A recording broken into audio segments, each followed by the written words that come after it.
Yo, yo, yo. What's going on, guys?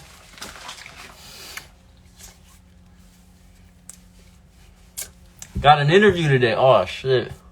I'm looking dusty. So today is episode 2 of Inside the Mind, and what we're going to be doing is I'm going to be getting interviewed today by my co-host. Let me go ahead and set this up. Inside the Mind. Episode 2. I'm going to go ahead and put this on. Hold up. Let me pin this comment. Alright, I'm ready. I'm not even gonna lie to you. I'm kind of nervous today.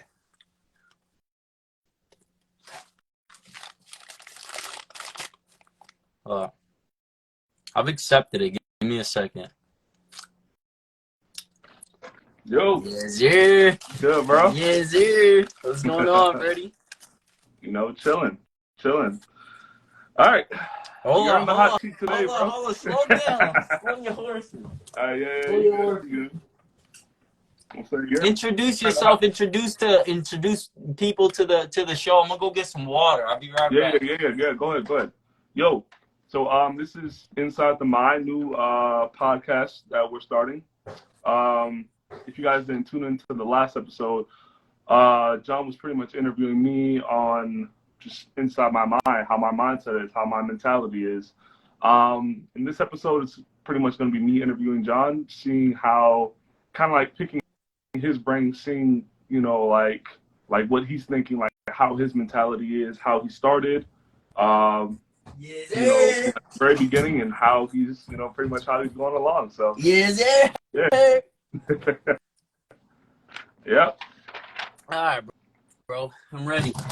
Are you ready? Yes, I'm ready. All right.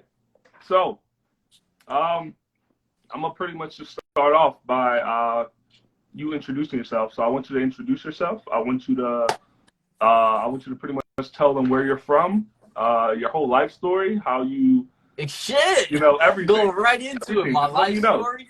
Yeah. That's kind of hard. All right. That's really hard. I mean, it depends on the style, like how we're gonna go about this. But I'll give them a synopsis. Okay. And what a synopsis means is basically like it's just a brief summary. All right. So my name is John.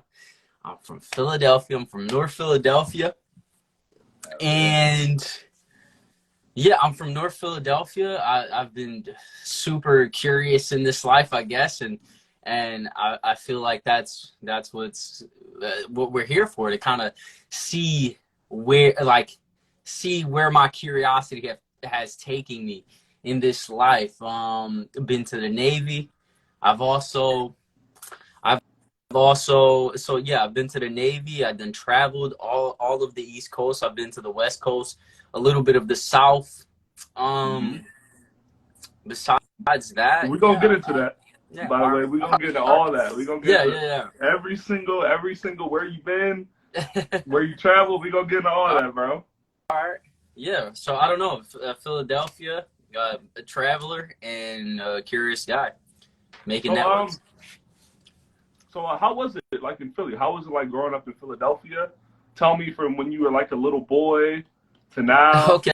Have you always been in Philadelphia? Like, did you move from one state to another? Just pretty much give me a run through. How is it living in Philadelphia? Okay, so being in Philly, I grew up in this place called Badlands, and Badlands was I think it was just an awesome place. We had this big ass backyard, and I feel like that helped me with being a man. We did like boxing matches, and we used to just be like badass little children.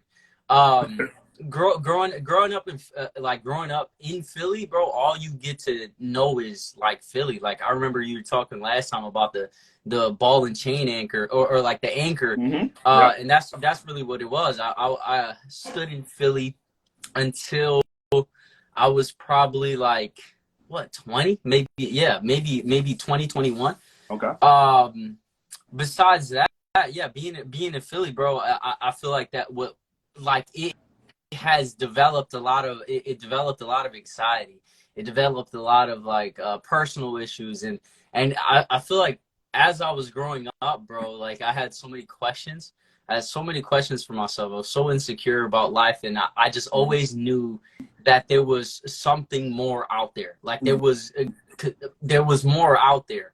Yep. Um, yeah, it was just it was just always more out there. But I felt like Philly, as I was growing up, like say like I swear I gained consciousness at like the age of like fucking 8 or 10. I was like retarded until that time, bro. Yeah, But no, I like feel you. from that point to like 14, I was just like this rebellious person. I was just a rebellious child, even from until like 17. Just growing up in rebelliousness and like just like being like fuck my mom, fuck the rules, fuck school, fuck everything, bro. I was a really rebellious child, and it all stemmed from this insecurity of like not meaning or not having purpose or wanting more but not knowing what to do. Like I was a I was a liar. I was a just I was just always faking the front and always trying to figure out like how to have more or how to impress people because Trying to like fit I in yeah in a way. trying to fit in because I just wasn't enough. Yeah. And so I felt like uh going on to the stage from like, you know, the teenage years until more adulthood, that's when you start figuring out that like you like the purpose is to go and explore. Yeah. Okay. That amazing. Nice. Um.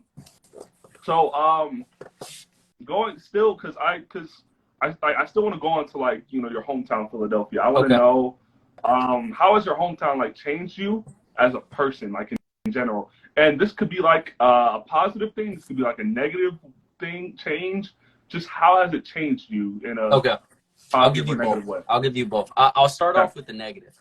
Okay. Uh, being in Philadelphia as a young man, and growing up where I grew up, it it built a lot of insecurity in me, like feeling as if everybody was against me, because that's what it felt like. I felt that the people around me, like all I knew, like just growing up, all you hear about is fights and the glorification, all this Yep. negativity and stuff like that. Yep. So kind of like I had this disposition, like I was in this position where I was like I was feeling insecure. I was scared to go outside. I was just I was a bitch at the like that's what it groomed me. It groomed me to kind of like have this mentality where it's like, oh, I don't want to be recognized. I don't want to be seen.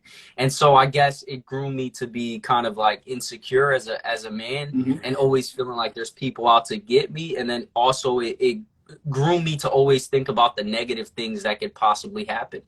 And so, but I feel like in retrospect, the positives of being in Philadelphia is it also always allowed me to be like aware of my situations, aware of my surroundings, aware of the people that I let around me, because I know that shit could go left very, very quickly. Yep. And I think that it groomed me to think more defensively in this life, like defensively in the sense of I always got to pick up on, I have to have some type of social awareness. I got to make sure that the people around me aren't trying to, sabotage my being. Yep. And so it's always, it's, it's been, it's been teaching me that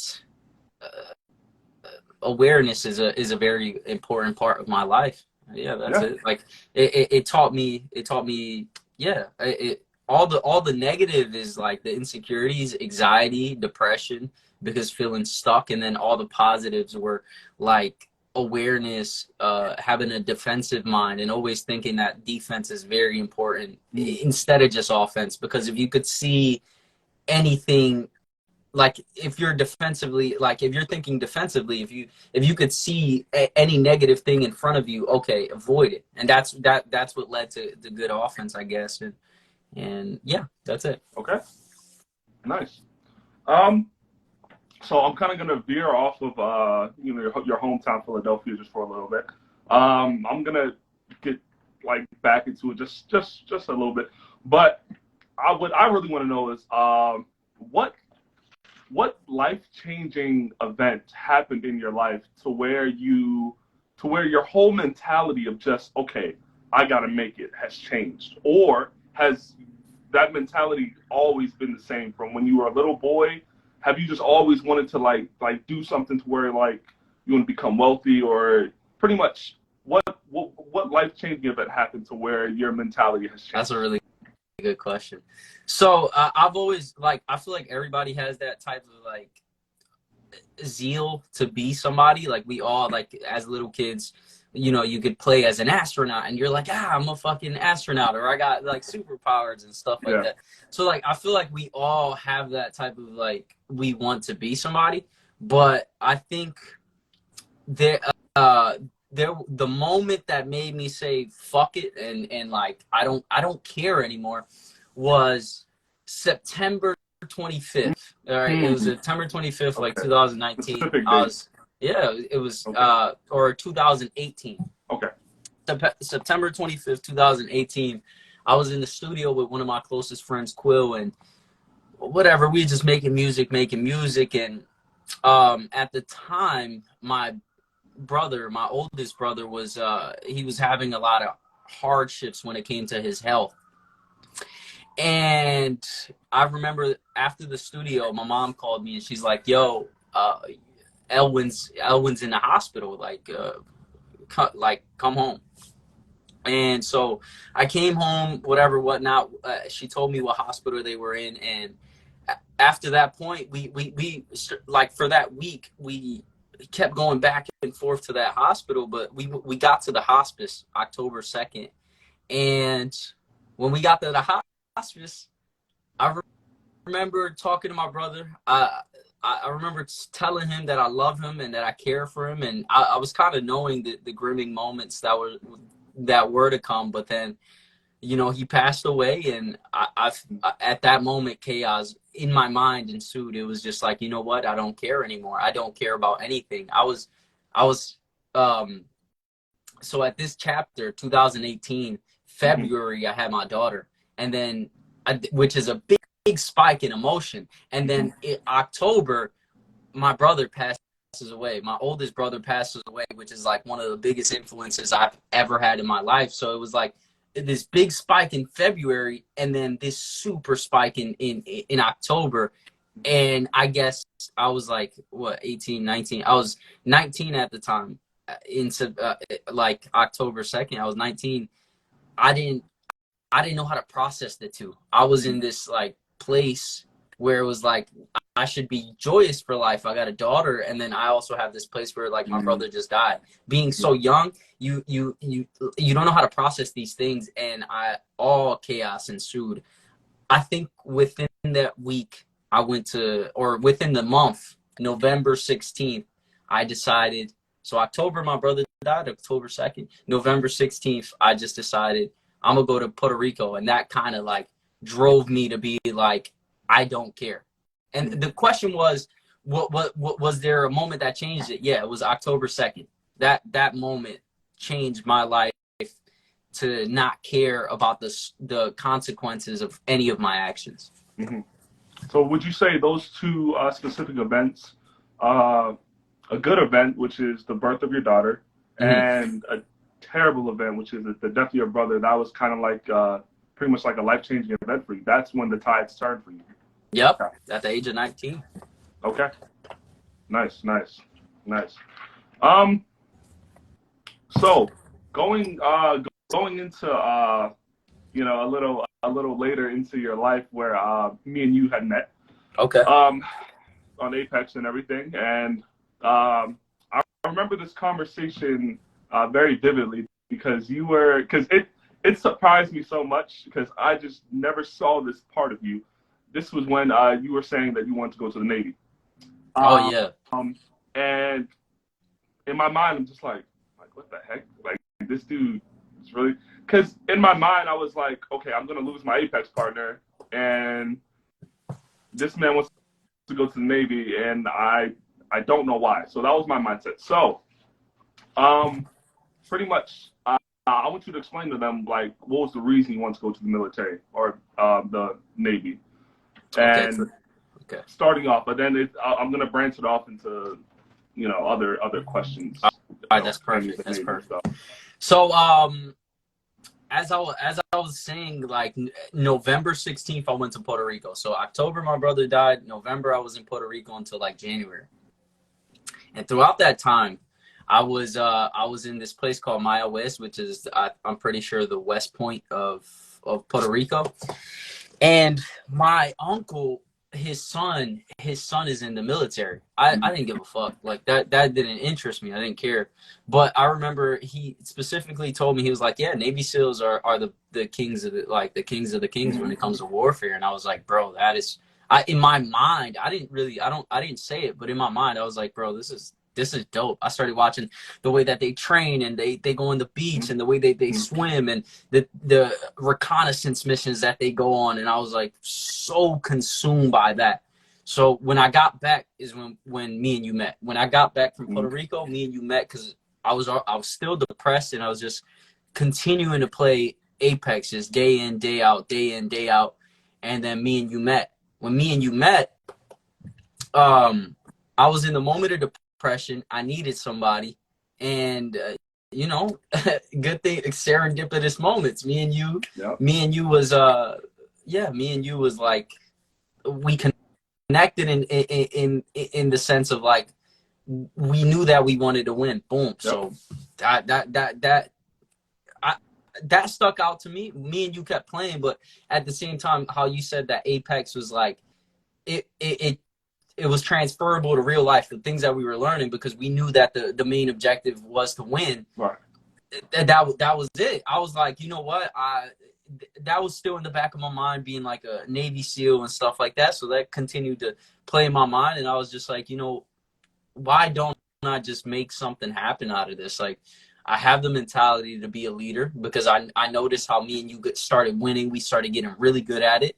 And then I just said, F it, I'm gonna go. Like I told you, like the consequences of being 19, it like nothing mattered. Like I didn't care. And that's what it was. That's what made me want to go to the military. Okay. The wheels were still spinning. Yeah. So still staying on the base of the military, how long were you in the military for? So I was in the military from what was it? It was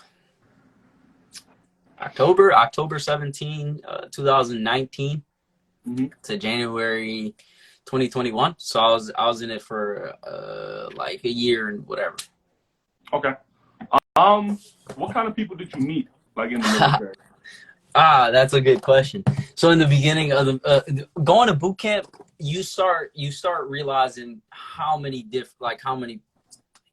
like it's a conglomerate of every state. It's like you got people from Memphis, you got people from like Florida, you got people from all these different places, whatever. And so the people that I started meeting in boot camp were just these people that I thought were super dope. I met this one dude named Heiberg. There was this who stuck out to me in boot camp was Heiberg, it was Mole, it just a couple of these different individuals, and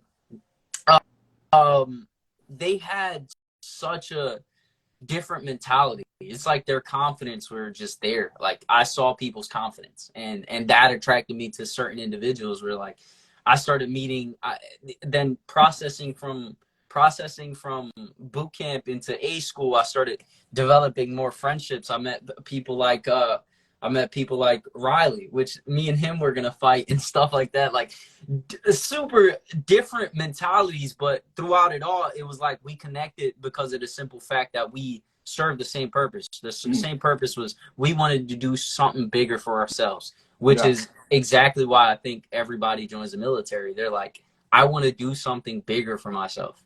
And like since he's in the comments, I'm gonna tell this story. Like me and him hated each other in the beginning. Me and him hated each other, and the reason is I don't know, bro. We both had short man syndrome, and like we didn't have a real point of like contingency. I just thought like he was a hater, and I'm pretty sure he thought I was a hater, and so that was that. Yeah. We had short man syndrome, and we were gonna fight each other. But transitioning from A school to the actual Navy, Mm-hmm. to the actual Navy, that's when I started meeting people that were very impactful. I met somebody named FSO, FSO Johnson, right? FSO, he's like the food service officer, and he orchestrates like everything. And so me and him will get into conversations where I would ask him, like, hey, how do you make money? And he would tell me something like, hey man, be a pimp like me, or like, just things like things like that, where you meet people that are of a different caliber than you. Yep. Like, and then when I really started talking to him, he was like, yeah, bro, like what I do is I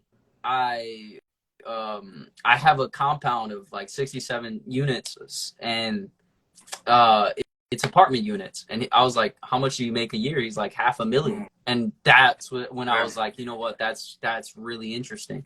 Yeah. So that's when I think I met my first millionaire, and me and him started I just wanted to know, consume as much of his mind as I possibly could. So I met him, and then I met other people that were like a friend of mine, which is a blood, like, and then I started consuming his mind, where it's like, I don't care what you are, I'm just amazed by these people's stories. Like, I remember one of my friend that's a blood, he was just basically saying like, yo, I went on this drill and I was bitching in the inside. He said that he was scared in the inside, but he couldn't not do it because somebody that was with him would have like disowned him. And I was like, yo, these are like, this is awesome. Like, this is so cool. Like, this is so foreign to me. And I don't think that I would ever be able to, I would never be able to live that life, but at least I know somebody that is, and they share that knowledge with me. So yeah, I mean, just all these different types of like individuals. Okay. You said, and the question was, what was the question? You said the question was, what type of individuals did I meet? Yeah, I said, what kind of people did you meet? Then the follow-up question, which is perfect because you pretty much explained, pretty much like the type of people that you met. So the follow-up question was going to be, how like pretty much how did the military change you, and what did you learn from the military? Okay, so the type of people that I met were just people that lived the life that I never lived, and they also lived in different places, have had more experiences. Some of these people were more like articulate and like inspirational people to me, even though it might seem average, just inspirational to me because I never had that. Like, just certain individuals have qualities that shine so bright, and inspirational individuals. And then you said, what was your second question? I said, what did you learn? I said, what did you learn from the military? Oh, okay. So the military was teaching me a lot of things that I didn't realize it was teaching me in the time that it was teaching me.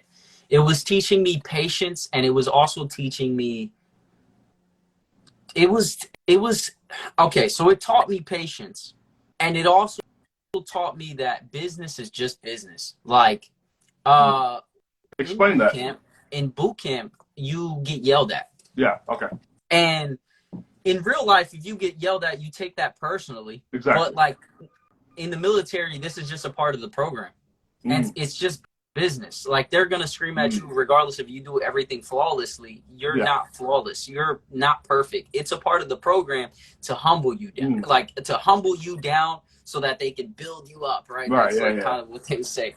And and so it was teaching me a lot of patience, because it takes patience to have a grown ass man scream at you and be like in your face, or right there, to be like tell yourself, shut up, it's a part of the program, like whatever. And then it was also teaching me that people could love me to be for me to be me. Like, there's this one girl that impacted my life. She saved my life. Her name is Sabora Johnson, and she just like attracted to me, and like she just was my friend because I was myself. And I thought that was one of the dopest things that I could have, like somebody just allowing me to be me.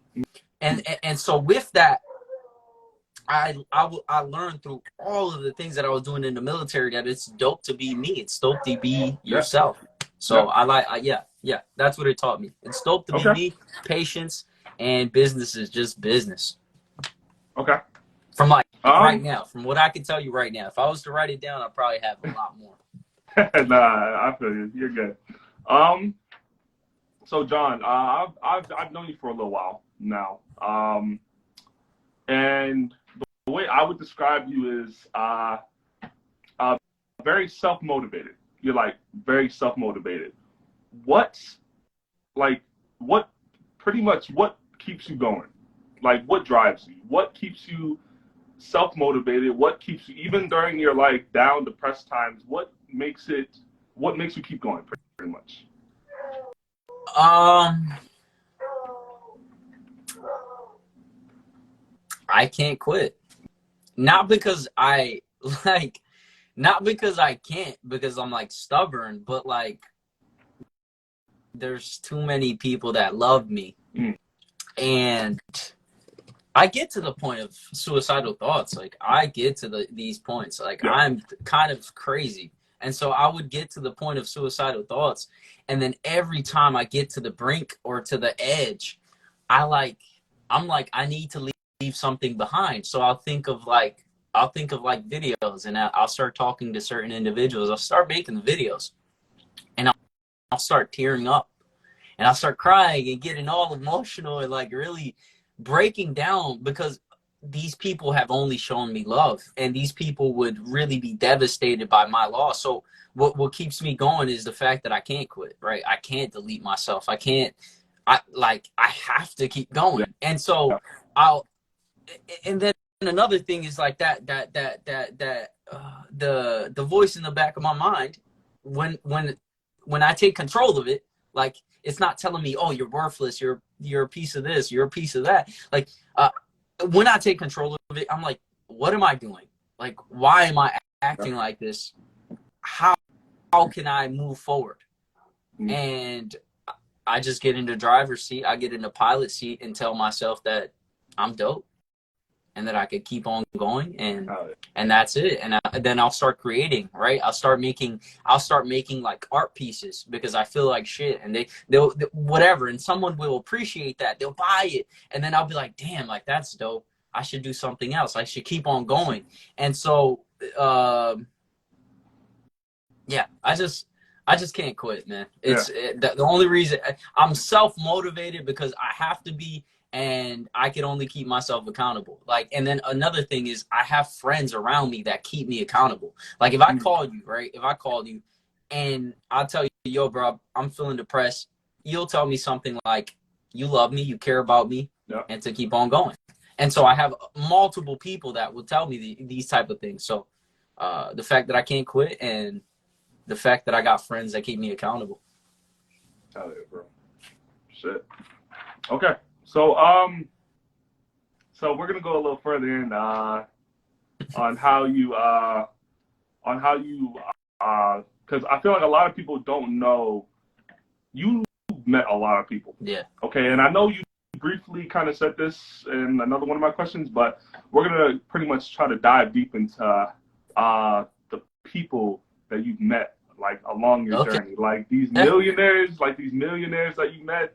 I remember you were telling me this one story how you were inside of a millionaire's house. Like, how is your connection? Like how does this happen? Like, how do you just keep running into these millionaires, these successful people, these people that are obviously wealthy as hell, and obviously this is something that you want to be as well. So just pretty much break it down for me. Okay.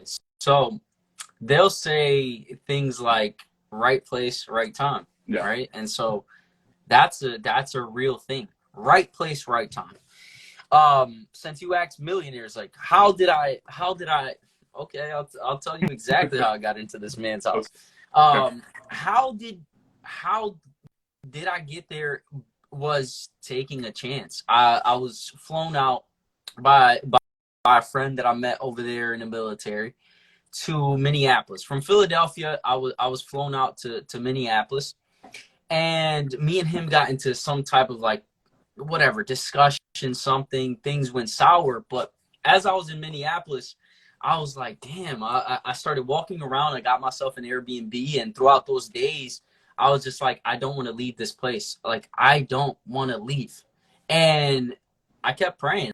Like, I was like, God, take care of me. God, take care of me. God, take care of me. And so I remember putting a post on Craigslist, right? Right place, right time. You have to leave some type of some type of like trail, like once a paper trail for people to meet you at that point. So I put a Craigslist post up and I told my entire story. So there was I'm not gonna say thousands. I'm gonna say like tens or 20s, just weird people hitting me up. Yo, you can stay with me, but you got to be naked, like naked colonies and shit like that. Just weird individuals. Yeah. And so these are things that you don't think exist, but like right place, right time. If I was into that, now I have the opportunity. But not that I am. But so weird people. But this one guy, he basically was like, yo, I'll buy you a ticket to go back to Philadelphia, whatever. He bought me the ticket immediately. No questions asked. He just got my information. It was just like a random guy, right? Dude. Okay. And then I'm like, as I was in Minneapolis, I was like, that's dope. But no, like, I'm not leaving. I can't leave. And so I told him, I hit him back up. I'm like, yo, I don't want to leave. And he was like, meet me at the airport. And so basically, before I get into that, it's right place, right time, as in you have to take chances. Right. Because if you don't take chances, you will never meet people. If you stay in the same place, you will never meet new individuals. The only reason that I keep meeting these individuals is because I keep putting myself in different positions, and then these serendipitous moments come, and it seems like, oh, fucking magic. He's just a great networker. Right, yeah. No, it's not that. It's the fact that I keep getting out there and pushing myself and putting myself in positions that are completely different. And so, anyways, he tells me to go to the airport, and as me and him talk, we talk about God, and we have the same beliefs, same thing, and like same faith, same values, and he just took care of me. And it was a very weird experience, because it's just like, how do you have that happen besides like, I feel like God like appointed me. Like, I asked God prayers before. I was like, God, please take care of me. And so not only did he take care of me, but through this person, through him, through my mentor, now that he is, 3 times a day he fed me, woke me up to make sure that I ate. Hit 3 times a day. And this was not no person that you just met. Random person. And so it was like meals that weren't, it wasn't like I was used to. Bro, when I was younger, bro, I thought McDonald's was fancy food. Bro, that's how broke we were. Like, that's how broke we were. And so, like, to go to random restaurants, yo, what do you want to eat? Let's eat Filipino food. And good food. Platters that cost like $30. Like, that's what he's feeding me. Like, Wagyu steak was the first. I ate Wagyu steak with this guy. And so, man, yeah, he I think prayer and putting yourself out there, and you'll always meet somebody that is valuable. So I feel like this is going to be from me and from the people that are watching. What advice did he give you, dude? Like, when you were with him, what did he say to you? Because I know your ass. I know your ass is not going to leave a millionaire's house without asking 5,000 questions. Okay, so that's a really good. That's a really shout out to you, man. Questions. That's good, because you know exactly how I'm thinking. Yeah, throughout the time, I'm questioning him about my faith. I'm questioning about how does he make his money? And he's like, yo, I've been to IT and I've been this. But I think ultimately, I got notes and notes full of the things that he tells me. Just like every other mentor, just like everybody that I care about, even you, bro. You got a list in my phone where it's it's things that you told me. I care about what you tell me, but I think the summary of what he told me was to be yourself, kid. Exactly what it was. He was just like, keep being you. Okay. And me being me is me being curious and me being bold in this life and being able to go and get it and to be a hustler. Right. And it sounds like it sounds minuscule, Mm-hmm. but if you put yourself out there, if you're bold enough to do it, if you're bold enough to take chances, you will win. And so I think he knows that. Yeah. And so that's one of the biggest advices that he also gave me. And then I also remember, now this is downloading in my head as I speak. Okay. He was like, I remember asking him advice for individuals that did me wrong. And so I think that this is going to be really good for you. Okay.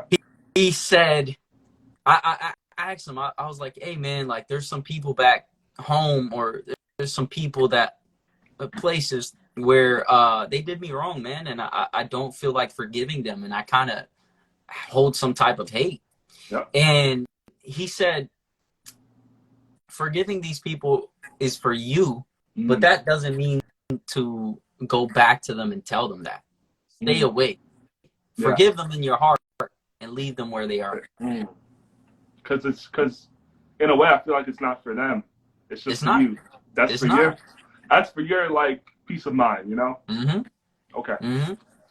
Damn, that's deep. Okay. He's dope, man. He's dope. He's told me so many things, but I feel like those two things are the things that other people could apply to themselves to be successful. Yeah. Okay. Damn. Bro. All right. You be killing me. You be smiling. I know that this is gonna be a good question. Go ahead. Oh yeah. Bro, I want to get into how you were making six figures. Okay. Okay. Okay. How did you get into a position to where you were making this much money? And on top of that question, were you satisfied? Like, were you content with the money you were making or with the job you were working? Just pretty much get into that. Okay. So the way that I got into it was because I kept looking for those jobs. I kept looking for jobs that pay six figures. Like that's what I kept doing. I kept seeking a job that pays that much money. And that goes along with the chances that I've taken. That goes along with risk taking, which I went to the military. So I have, let me tiptoe.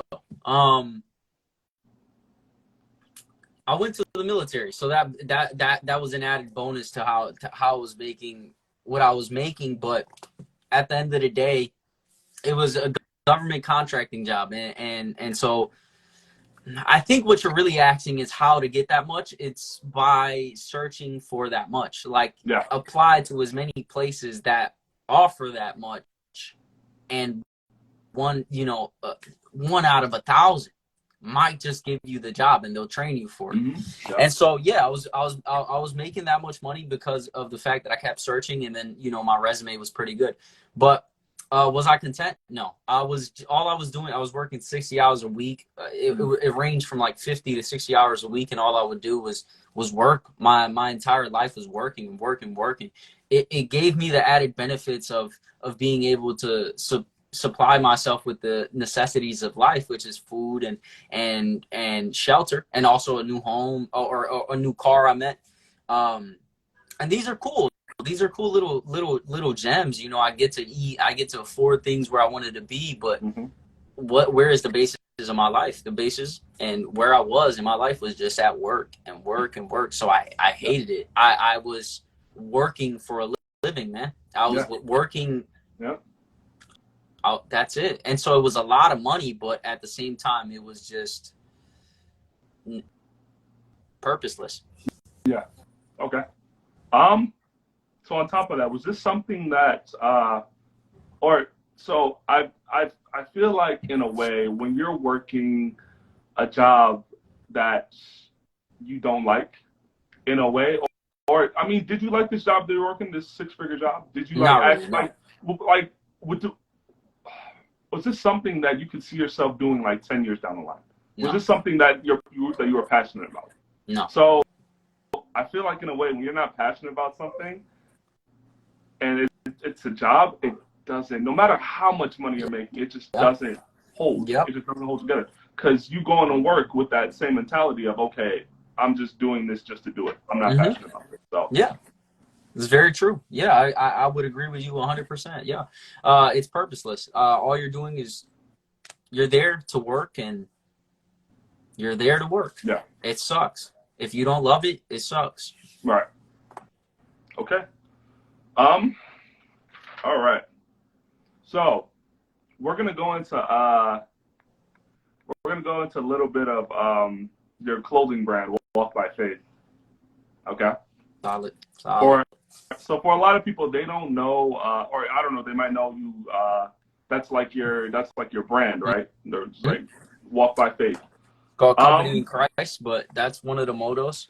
Yep. Right. So I want you to explain to me what that means and how, in pretty much, how have you implemented that into your life? Okay. So Walk by Faith. How did it start? I went homeless one time. And then I had these destroyed white vans. This was after the military. I remember buying it in the military. I had these destroyed white vans, but I grabbed the Sharpie and walked by faith. So the verse goes, "Walk by faith, not by sight." That's 2 Corinthians 5 verse 7, and it was just like the most vividly that I can remember. It was in my mom's like bathroom or something like that, and it was just it was just there, and I loved it. And so anyway, throughout my life, I kept referring back to that: walk by faith, not by sight. So as I was homeless, I put that on my shoes: walk by faith, not by sight, and on the like the tip of my shoe, I put like 100 bands. And so anyways, I remember when I was making that much money, I remember grabbing my shoes out of my trunk, and it was just such a moment for me. I was like, oh my God, I did walk by faith. I continued to not see the outcome, but continue to walk. Right. So what it really means for me is just like, regardless of the situation, regardless of what it seems like, just keep on moving forward. I mean, it's self-explanatory, right? It's walk by faith, not by sight. Everything that you see is not really what it is. It doesn't define. It's not a definitive thing. Like, regardless if you're homeless, right? Because you can run into that millionaire whenever. Yeah. Yeah. So ask the question again. No, I was just so the question was your brand Walk by Faith, and I asked what does that mean and how you've implemented that into your life, pretty much. Yeah. Like, so yeah, go ahead. it was a motto on my mom's wall, and I started wearing it on my shoes. I wear it on every single shoe, and it motivates me every day and every time that I wear it, it just reminds me that I'm going places. Yeah. Okay. I want to dive back into you leaving your hometown, okay, and going to all these different states. I know, correct me if I'm wrong, you've been to New Hampshire, right? You've been to, have you been to Maine? You've been to Maine before? Yep. And then Florida. Tell me, how did this all start? And how did you feel just getting out of your hometown and just pretty much traveling to all these different random states that you know nothing about? Okay, so when, like, how did it start was the 2019 when I went to Puerto Rico on a solo trip with my close friend. Because of my brother's death. After the age of 19, I told myself, like, I'm gonna keep on taking like these kind of like these risky type of things, and I don't care about the consequences. I really don't. So going into the military, I started experiencing that type of like serotonin that comes with seeing new sights. Like I got to see, like, they recorded orcas and they recorded like dolphins. Dolphins are always in front of the ship, like always.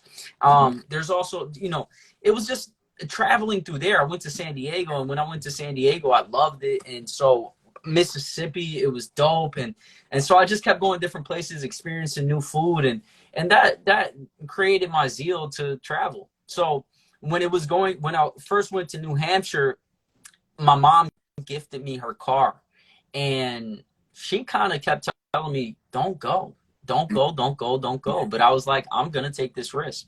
So from the moment of going to New Hampshire, I lived in that car. That's called walking by faith. I lived in that car, and then I was able to pay off everything that I had to pay off because it paid off. Like I knew that the risk was less than the reward. The reward was so much greater. So if I went over there and things were to go wrong, the reward was still so much greater than that. So anyways, I started learning how to live in my car, and that's how I started saying, like, F it, I'm gonna go to every place, every single place I could possibly go. I would like close the back seat so that I could sleep in the trunk, and then whatever state I decided I wanted to go to at the time, like if I wanted to go to Massachusetts or Maine, I would just go and I would just travel, and I was happy. I was able to afford everything that I needed to afford, and I was able to be content in every state that I wanted to be in. When I went to Florida, it was different. It was my brand new car, and that's thousands of miles away from anyone. Yeah. So that was probably the scariest one, where I didn't have any definitive anything. There was more risk. There was only risk because I didn't have a reward over there. I didn't have anybody over there waiting for me. I didn't have a job waiting for me. I just went over there because I wanted to. And I think that that's what walking by faith is. Walk, just go. Yep. So I know I didn't put this on my questions to ask, but I'm gonna just ask it just off pretty much off the top of my head. How did that make you feel? Like, did you have like, how was your mindset? Like, how was your mentality just living in your car but still getting out of your hometown, rather than being in your hometown and having a house to live in, and food cooked, and just like, the lights on, and having the restroom to use and stuff like that. So Okay, so there's nothing better than a new scenery. And living in my hometown with comfort might seem like a good deal because I got a shower and I got home cooked meals. I could cook, I could make coffee for myself.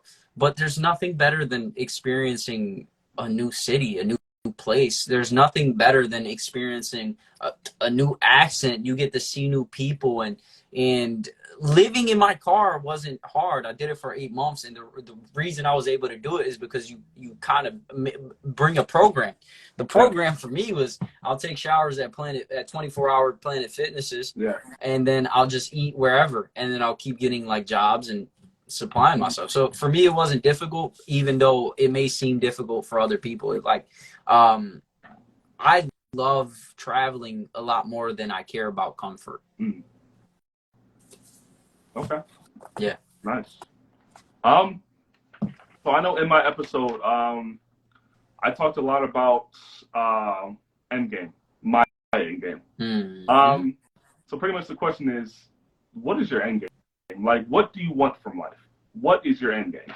Because I know everyone's endgame is different. Like in my podcast, I was saying, some people's endgame could be money. Some people's endgame could be peace of mind. What is your endgame?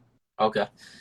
So now my end game, it's a moving target. It keeps on changing. It's like my end game in the beginning was like, oh, I just want a bunch of money, but then you realize that money doesn't really supply happiness.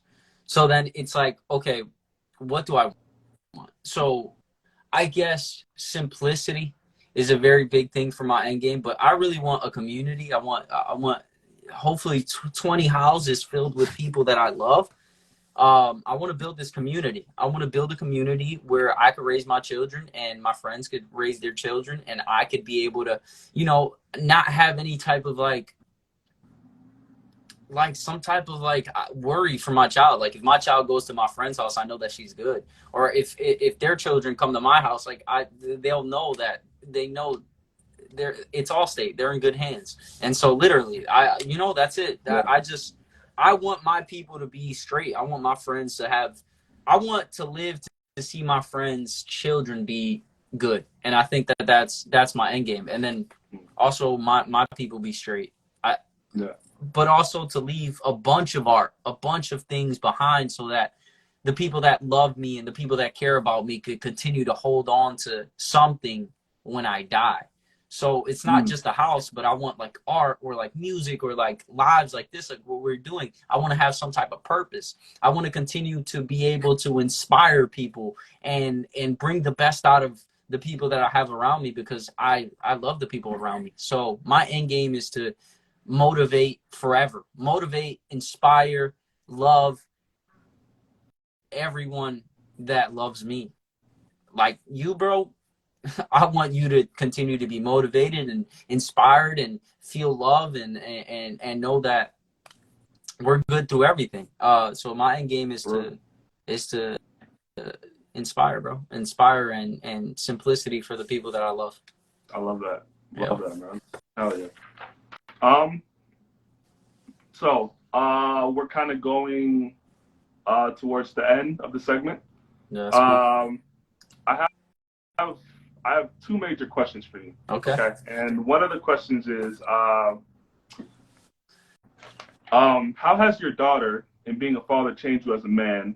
And are you the man you want your daughter to look up to? So my daughter changed me. She changed the way that I respect women. I used to not care. Yeah. How I treated women, or if it's a one night stand, I used to not care if it was certain things, but now I can't even look at myself correctly if I do those type of things. Like I have to respect women because because karma's a thing. So but I basically I think she changed me because now I want to be better. Now I just want to be better because I want her to look up to me. So do I think I'm the person that she should look up to right now? No. In time that will come, as she grows up, I will grow up, and by the time she is grown, I will try to perfect myself as much as I possibly can. But guess what? We're not perfect. Yeah. And that's the beauty of life. Yeah. It's learning every day, bro. So I'm trying, bro. But I'm trying, bro. Okay. This is my last question, and then I'm probably going to just pretty much ask you if you want to say anything else. So, in this question, you kind of already touched upon it on the previous question that I asked, but this question is probably the most important question I feel like I'm going to ask you. So, and I saved it for that. So, what do you want people to remember you as when you're gone? Like when you're gone, when you're dead, what do you want people to remember you as? Give me a second to really process this. You're good, bro. You got time. You're good. The reason that it's taking me a little bit of time is because I've thought of that. All right, I've thought of me being gone. Like when I'm alone, I've thought of that. I've thought of being gone, and so I've gone back to the fact that, like, damn, like, I've gone back to the fact that I could have deleted myself multiple times. Yeah. And I always looked at myself like, damn, one of my biggest fears in life is I don't want to be a failure.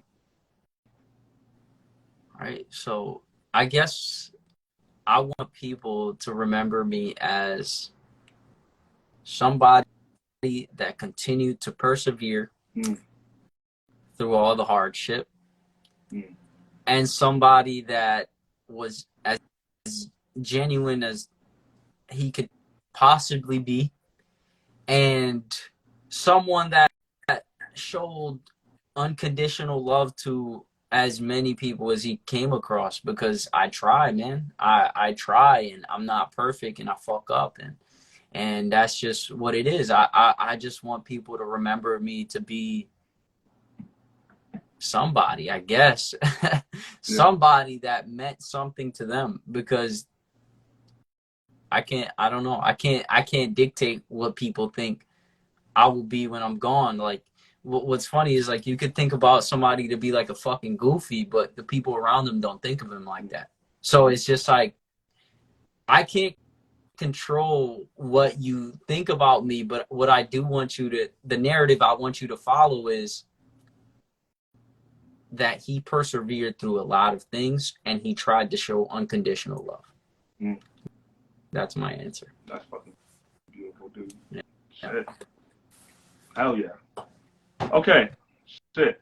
So that's pretty much the end of my questions. Okay. Bro, if you pretty much the floor is yours. Tell Okay.